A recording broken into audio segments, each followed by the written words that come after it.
Bienvenue dans le domaine Grand Mercal. Étienne Robert l'est souvent dans son forêt de bambou 3 bassins. La fin arrive là pour récolter bambou, il casse pas n'importe comment. La besoin le parti tendre, alors il faut connaître choisi. Quand le bambou arrive à 1,50 m, un petit peu disons à 1,80 m, à ma taille. Et là, le pouce de bambou, il est consommable en totalité. Mais si jamais il monte un peu plus haut, là, il va rester toujours à peu près 1,50 m à consommer. Bambou, une espèce envahissante, sous veille pâlide et ça va partout. Étienne n'a de connaissance sur la culture bambou grâce à un guide que il la connaît quand il est parti au Vietnam. Cette racine-là, il représente à moi ça à peu près comme les phalanges de ses doigts.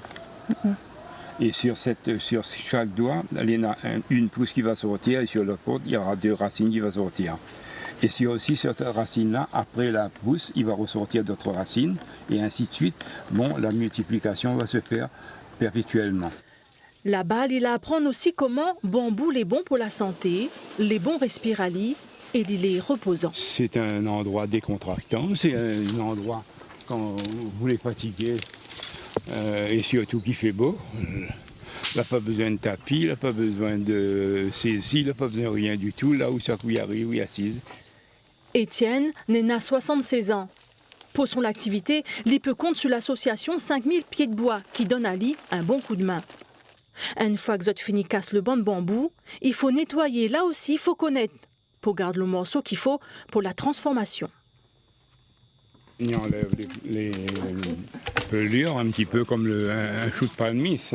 Vous pouvez voir aussi à la texture, à la texture aussi, à sa flexibilité.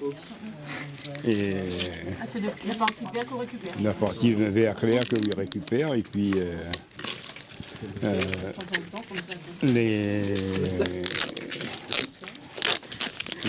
cette année, vraiment, c'est pas la récolte, mais je pense que la première récolte, moi, on récupère quelque chose, d'exposer quelque chose, des planter, ben, elle n'a pas voulu, bon Dieu, pas voulu, ben, on va prendre ça qui reste.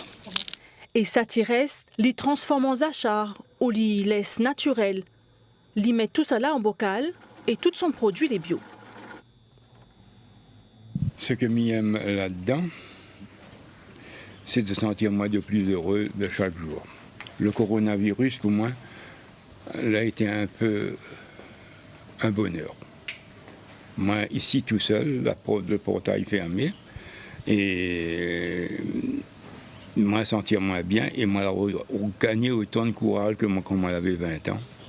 En cette période-là, et jusqu'à maintenant, ben, il tient le coup.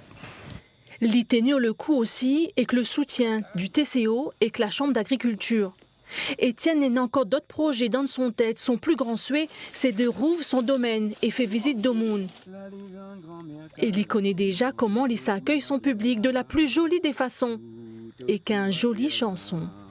Dans les hauts 3 bassins, son carreau de bambou, viens là-dessous, ça va voir comme la vue les calous, l'air est si pur et si doux.